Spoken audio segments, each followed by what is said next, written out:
Hello again, Kate Brown-Pernia for Why Not a Hat? Today I have a special guest. My friend Alice has come to visit, and she's brought a couple of hats to show us, and we're going to talk about how to fix up or make a few changes to some hats you already own and love. So let's get the camera focused on Alice.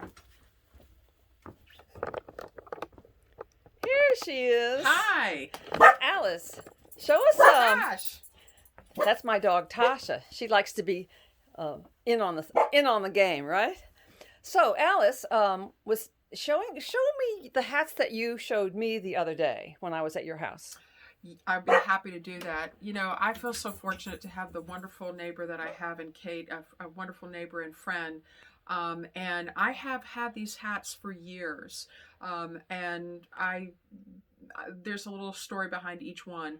This one, when we lived in Ann Arbor, Michigan, I was rug hooking for a period of time, and there was a boiled wool festival with yarns and all kinds of things. I found this hat. I love kitties. I love the color. I love all the little, the stitching, the fun little some wonderful embroidery details, on there. and I got it, and I think it's kind of fun to wear.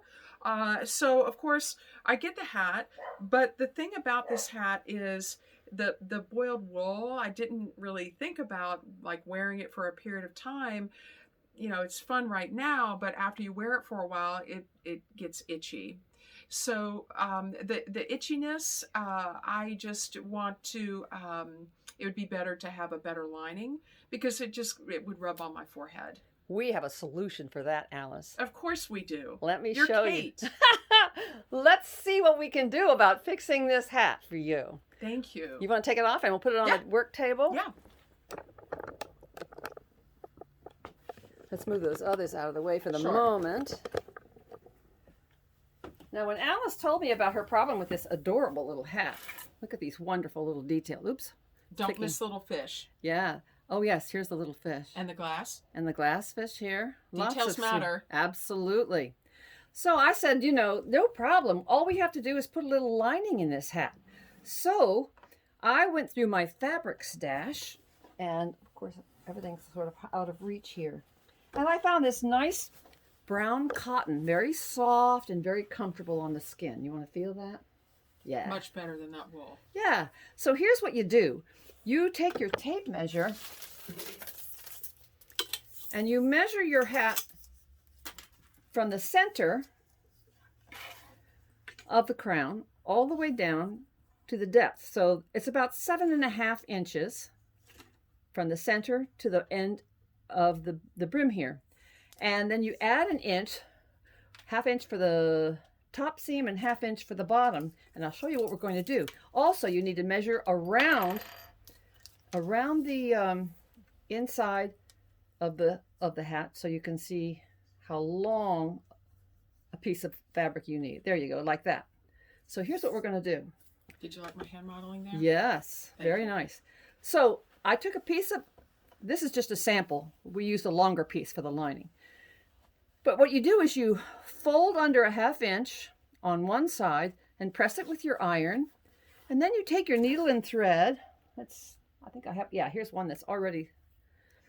And then you just take a nice large gathering stitch in the part that's folded under, like that. You want a rather large stitch because you want the pleats to be rather big so that it will gather up nice and tightly. Once you get that done, you're going to fold underneath the bottom and sew it into your hat. Now, I've made the lining, so let's take a look at how we solve this issue. You see what it turns out to look like? You have a little hole in there in the center, which doesn't matter because it matches the wool. And what we're going to do now is decide, let's see, where's the front and the back? Here's the front, right? Right. So we'll put the seam of the lining in the back here. And what we'll do is... I love the fabric you chose. It's such a Isn't it great? compliment. It's a happy fabric. It's so cute. And it's the same shade as the hat. So what I've done is I've pinned front and back.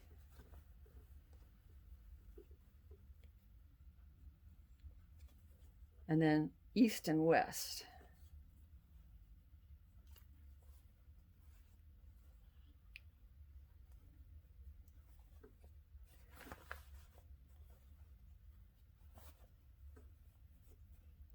And you can gather a little bit more when you stitch it in. So we're not going to take the time to do all that stitching in today's video, but you get the idea. What you'll do is you do a nice little stitch all the way around, and then you can put the hat on your head and it won't itch anymore. Yeah, thank you so much. You're welcome. I love it. It's going to be great. Let's move on to the next hat.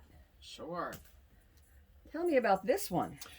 This hat, you know, I think when we were going to Michigan, excuse me, when we were going to Ann Arbor, I just loved the thought of being able to wear, like, getting excited with lots of snow, winter coats and hats.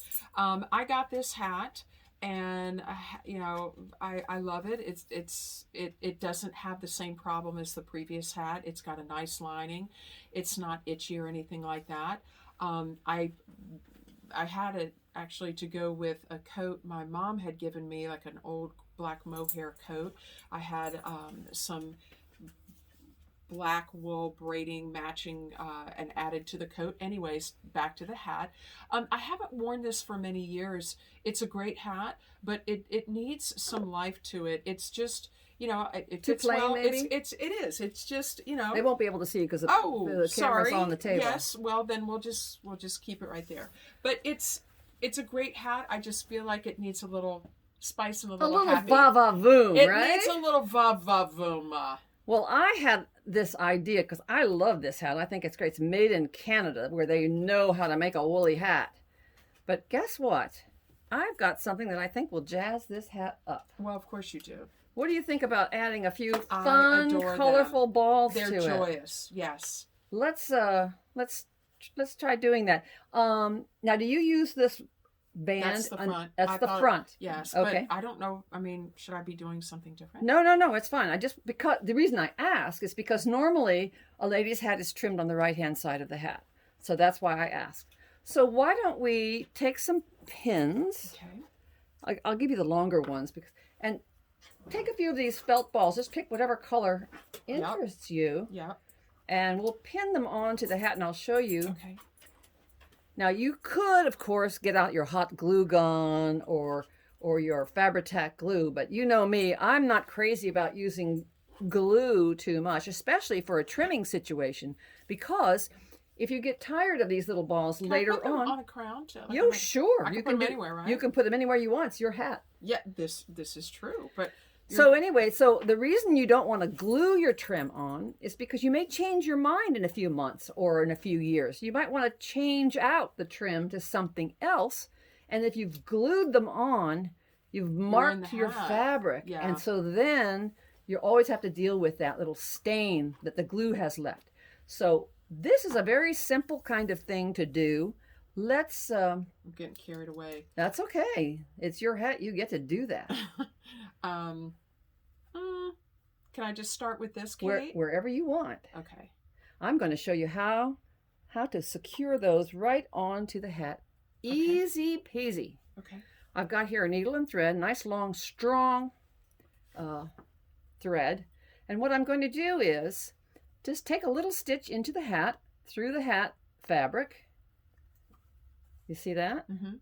And then through the little felt ball. These are 100% wool felt, so they're fabric, so they're easy to sew through. And I'm going to just pull my thread, and I'm just going to make a square knot. I'm just going to tie it on. Now you could take a couple of stitches if you're worried about them falling off, but this is good strong thread. I don't think we're going to have a problem. I'm going to tie it through. I always tie. Square knot is right over left, left over right. And I always add an extra one just for insurance. So there we have one ball on there. Let's do it one more time. And then we'll move on to another. Do you want to try it? You go for it. You're the master. I'll just watch. I want you to show everybody how easy it is. So we're going through the fabric of the hat. And then a good size stitch through the ball because it's not going to show. Mm-hmm. And then we're going to pull that thread towards the end and make that square knot with this good strong thread. You could, if you don't have a good strong sewing thread, you could use buttonhole twist, which is a heavy duty thread also. This is, what is this called?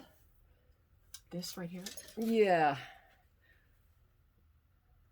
It's hand sewing thread. There's a name for it, but I can't right off the bat remember, because I've been shoveling mulch for 4 days in my garden and I'm a little tired. So anyway, you get the picture. Won't that be fun? She's going to scatter a few more balls up on the top and around the sides in whatever color she likes. And she'll It's have already like, it's already happier. Yeah, sure. It needed some happy. Yeah. Well, let me show you while we're talking about it. Let's talk about a couple of other options. I brought a couple samples of things that I had on hand just in case you don't want to use felt balls and you want to try something else. Here's something that I bought at a little craft show. It's a needle felted, handmade felt rose and leaves. And I use this on other plain hats that I have that are fun. It's got a little pin on it, or you could just use a hat pin so you could change it out whenever you want. But you see, you add a little thing like this with a fancy hat pin even. You know me, I sometimes make hat pins too. That changes the look of a hat, and that's so easy with, you know, you could do that in so many different ways with additions to your hat with different flowers. Sure. And that, you know, not even having to sew anything on, that's amazing. Change the mood or change it out to match whatever your outfit is for the day. Yes, it's bad. And I just want to show you one more trimming option. This is a hat that I bought years ago because I love the shape, but it was very plain and I wanted to trim it. So I made some ribbon roses and leaves to put on here. And I just wanted to show you that as another trimming option to take what would have been a plain hat and turn it into a much fancier hat. Lots of videos and great books out there on how to make ribbon flowers. So I offer that as an option too for those of you who want to try something different. Now let's talk about the last hat. Sure. This is a sweetie. So I got this like years ago at Anthropology. It was Pretty in the summer back room on sale. Yeah, and it's a great. Oops. I mean, it's a great weave, Mm-hmm. and I enjoy it. I wear it. It's just a little floppy. It's Okay. a little floppy. It doesn't have, you know. I mean, I like the idea of a beach hat being a floppy hat. I don't need something stiff and sturdy, but it could use a little bit of firmness. A little more personality. Yeah, there you go. And you also mentioned you'd like to kind of possibly curve up the back brim or something to give it a little style. Well, first of all, I want to talk about this beautiful braid. This is a fabric braid, but it's interspersed with a little tiny straw braid. I think this is so interesting and unique. Now, there's a couple of issues. One is you can buy a hat like this and find that it's too tight on your head, in which case it's probably just because the head size band on the inside is too small for your head. If that's the case, you can take your seam ripper and take out, let me see if I can find my seam ripper. Oh, here it is, right here. You can take a seam ripper like this and just pluck out those little stitches holding the ribbon in and put a new ribbon in that fits your head. I just wanted to throw that in case you have size issues. But we have a solution for this little hat.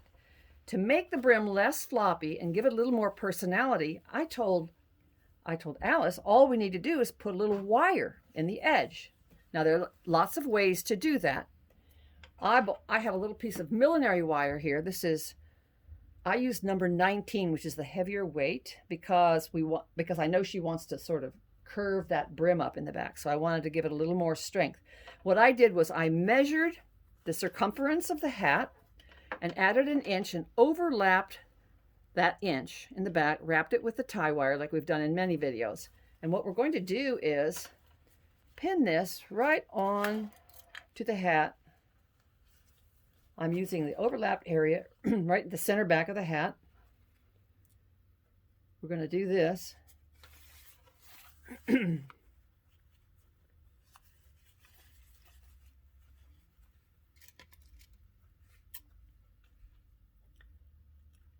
then you'll just do a little easy stitch to stitch that wire onto the hat. I would choose a little green thread so that the stitches won't show on the outside. And then if you don't want the wire to show, sometimes now when I make hats, I put the wire on the absolute outside edge of the hat. But that's when I'm going to bind that edge with something that's going to cover the wire. In this case, we don't want to do that because that would take away from this pretty braid. So, but we can still hide that wire, and I'll show you how in just a sec. So you see how this works?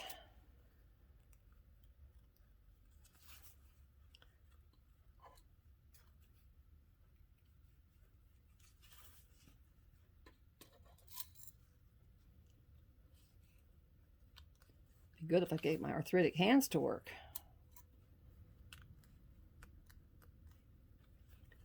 But as you see, it's already less floppy. That's amazing, yes. And then when we finish stitching it on, we can just bend that wire up to whatever shape you like. Now let me show you one more thing before we go. To cover that wire, I told Alice all she needs is a pretty piece of trim or something to cover the wire. Now you can stitch or glue this on, but again, like I said, if you glue it, you're stuck with it. Haha. But you see, you can just stitch that pretty trim right over the edge of the wire so that the wire does not show. And even because this matches so well, even if it peeks out a little bit, so cute. It would, in fact, sometimes I put lace or something on there and let it poke out over the edge to have that little showing your petticoat look, you know? Mm-hmm. Now, if you want to look for, it's hard to find nice trim. This is an old piece that I've had for a long time. But one of the great places to go for wonderful trims like this is, now, I think it's B&J Trims in New York. It's been so long since I've been to New York now. I can't believe I couldn't remember the name. B&J. Anyway, B&J has wonderful trims. It's a treasure trove of trims. But I look for stuff like this whenever I'm in a fabric store or any kind of a tchotchke store because it's fun to have a stash of these things you can pull out when you're getting ready to trim the hat. So there we have it. How to fix up your favorite hat that's hiding in your closet. Yeah, and I feel like by even just doing these just small little changes, they give them a new life, and it makes me want to wear them again. Yay! You know, that's the whole point. You've been a wonderful influence on the hat wearing. Well, after all, why not a hat?